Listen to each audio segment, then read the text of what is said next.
నమస్కారం అండి. నేను మీ డాక్టర్ రమా అఖిలేష్ పీడియాట్రిషియన్. చాలామంది నవజాత శిశువు యొక్క సంరక్షణలో మూఢనమ్మకాలు ఫాలో అవడం చూసామండి. అది క్లియర్ చేయాలనుకుంటున్నాను. పిల్లలకి బొడ్డు తొందరగా మానుతుందని ఆ బొడ్డు మీద కొబ్బరి నూనె కానీ, ఆముదం కానీ, నువ్వుల నూనె కానీ పోయడం చూసామండి.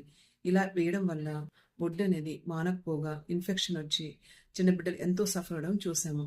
నార్మల్గా తల్లి నుంచి బిడ్డను సపరేట్ చేసే ప్రాసెస్లో ఒక క్లాంప్ వేసి కట్ చేస్తామన్నమాట. అదేమవుతుందంటే మెల్లమెల్లగా అది డ్రై అయిపోయి 7 నుంచి 10 రోజుల లోపల అది రాలిపోతుంది.